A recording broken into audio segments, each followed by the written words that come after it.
Hey guys, it's Lizard here, and in this video I'm going to be doing an updated version of a video I did a while back about this mouse. Now this, of course, is a Redragon mouse, and I'm going to be teaching you how to drag click on it. Last time I did this video, there was just so many people asking so many questions in the comments, so I want to talk about everything I've learned since that video and try to clarify as many questions as possible. But if your question doesn't get answered, please leave it in the comments below and I'll absolutely answer it for you. Also, I'm going to be doing an updated version of the butterfly clicking tutorial for this mouse as well, so if you want to see that, make sure you are subscribed, but if you don't want to subscribe, that's completely fine. I just really hope this video proves to be useful for you and you enjoy it. With that being said, let's get right into it. Alright, so the first thing I want to clarify before I actually get fully into this video is this is not the mouse I thought it was. I've been advertising this mouse to so many people as the M607 Griffin. This is actually the M602. It's also the Griffin. With that being said, almost every Redragon mouse can indeed drag click, so you shouldn't worry about it too much, but just make sure that if you're getting a newer model, be careful that they don't have anti-debounce time measures in them, which will prevent drag clicking. To start out with drag clicking, make sure your debounce time is 4 milliseconds. I've never actually changed it on this mouse, so clearly it is possible without it, but it does help. If you do have access to the Redragon mouse software, change it to 4 milliseconds. This will actually help you out greatly because it'll make your clicks register much faster. I've never done it on this mouse and I can still get up to 20 CPS, so I do think that it's not necessary, but if you're having trouble drag clicking and getting the clicks to register, that's probably the issue.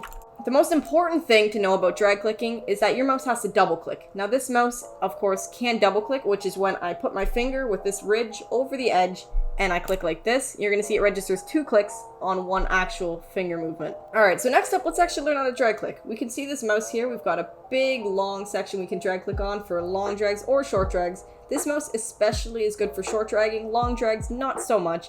But when you want to drag click, you're going to start about right here, about like I'd say an inch or so away from the end. And you're just dragging your finger and getting as much friction as possible from there to the end. This is what drag clicking actually looks like right there. You can see I'm getting over 10 CPS, 15. That's pretty standard for these short drag clicks. If I do a little bit longer, 16. You can see we're getting about 15 CPS. That's pretty standard for a short drag click. Longer drags are good, but this mouse is not especially great, but it's still very possible. If you're having trouble getting friction, I highly recommend using tape or a little bit of water. Right now I'm applying electrical tape. You can see right here, just standard electrical tape. This is going to help you get a lot of friction. That's going to make drag clicking much easier. But if you don't need tape, that's completely fine, and I honestly don't recommend switching to tape if you can already drag click without it. Tape is especially good for long dragging, but like I said, this mouse is not specifically good for long drag clicks. You can see if I do long drag clicks, the clicks really aren't registering that crazy. They get to about 10.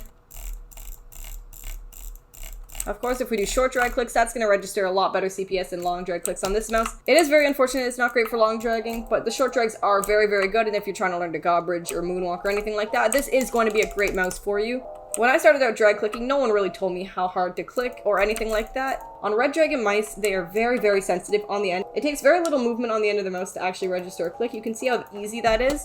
And the reason this is something that you should know is because it means that we're going to have to drag click very lightly.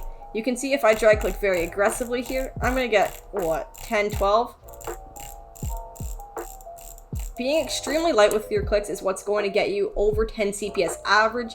With really aggressive clicking, you're going to see inconsistent CPS. You might get over 10, but it's going to fall down under 10 quite a lot. Now, where exactly do you click on the mouse? Because this is another thing that's really, really confusing because there's a lot of space to click and your finger really isn't that big. It's not going to take up the whole mouse. On this mouse specifically, the absolute best spot to drag click is right on the very inside here on the edge. So you're going to want to drag click right near the edge there and on the very inside. You can see if I drag click on the outside, I get what, 5, 7 CPS?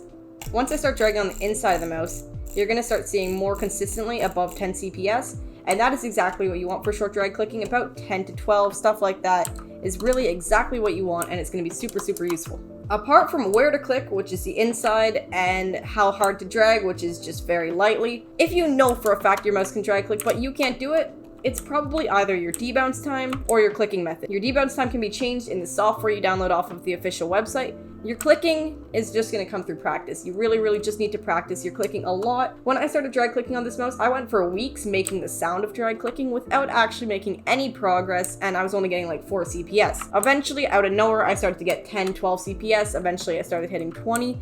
And it was really just a good time. The time it takes you is going to vary per person. I know some people are able to get this stuff down in like a couple of minutes. Some people are able to get it down in an hour or a day. But for me personally, it took like a week or 2. So it's really going to vary depending on how experienced you are with this stuff. As long as your mouse can double click, you're going to be able to do all kinds of different techniques. You're going to be able to flying ball click, drag click, butterfly click, and everything like that. That is going to wrap it up for the video today. I really do hope that this was more useful than the last video, and if you have any questions at all, please feel free to leave them in the comments below, and I will absolutely respond to them and give my best answer.